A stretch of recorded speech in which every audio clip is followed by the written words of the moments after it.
Remarque qu'Allah tabaraka wa ta'ala a évoqué le cœur sous trois formes. Ainsi les cœurs sont de trois formes. Et les cœurs sont de trois sortes. Écoute avec attention, ya Abdallah. Les cœurs sont de trois différentes sortes. Il y a le cœur en bonne santé, le cœur sain. Et il y a le cœur mort. Et il y a le cœur malade. Le cœur sain, le cœur mort et le cœur malade. Le cœur en bonne santé, c'est le cœur qu'Allah aura caractérisé par le fait d'être sain. Et nous ne parlons pas aujourd'hui des maladies du cœur physique, du cœur, de ce cœur qui est formé de ventricules et d'oreillettes. Non, nous ne parlons pas de ce cœur-là, ceci c'est pour les médecins spécialistes. Aujourd'hui nous parlons de l'autre cœur, du cœur spirituel, du cœur moral qu'Allah Jalla wa Ala a créé pour tout vivant. Ce cœur, il peut être sain et en bonne santé. C'est le cœur duquel ne pourra profiter personne sauf celui qui viendra avec ce genre de cœur le jour de la résurrection.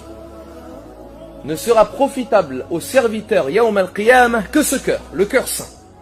Allah nous dit Jalla Jalaluh, Yawma la yanfa'u malun wala banoun, le jour où ne sera utile ni richesse ni enfant, illa man atallah biqalbin salim, sauf celui qui se présentera à Allah avec un cœur saint. Un cœur en bonne santé. C'est un cœur dont la sainteté est devenue une caractéristique qui est indispensable à ce cœur. C'est un cœur sain, c'est-à-dire en bonne santé. Sain, c'est-à-dire pur de toute association. De toute association à Allah, que l'association soit mineure, majeure ou cachée.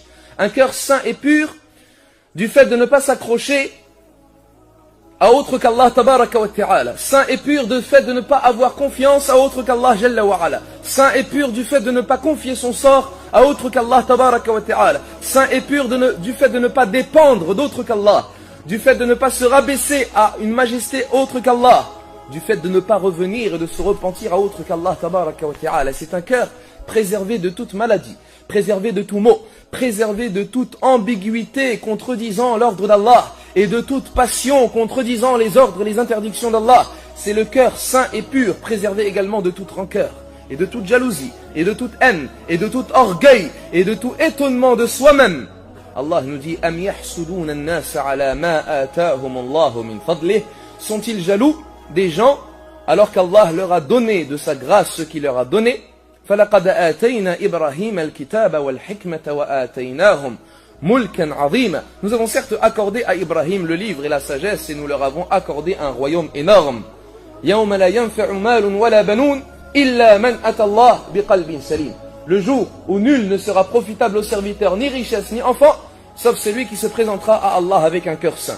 Ce cœur pur et saint, préservé également du fait de se rabaisser à autre que le messager d'Allah sallallahu alayhi wa sallam. Le cœur pur et sain et en bonne santé, ayyuhal ahbab, ne connaît pas le rabaissement devant les passions ash-shahawat, ni devant les plaisirs an-nazawat, ces plaisirs diaboliques, et les ruses et les chuchotements de Iblis. Mais le dirigeant de ce cœur est en permanence le livre d'Allah. Le gouverneur et le dirigeant de ce cœur, c'est la sunnah du messager d'Allah sallallahu alayhi wa sallam. Le cœur saint, c'est lui qui sauvera son propriétaire le jour de la résurrection. C'est ainsi la chose la plus importante, car tu abandonneras le jour de ta mort tes biens, et tu abandonneras ta réputation, et tu abandonneras ton pouvoir et ton autorité, et tu abandonneras ta famille et tes enfants. Ne te profitera le jour de la résurrection que ce cœur saint lorsque tu te retrouveras devant Allah Jalla wa Ala. Yawma la yanfa'u malun wala banoun illa man ata Allah biqalbin salim. Que et sauf celui qui se présentera à Allah avec un cœur, mais pas uniquement un cœur saint.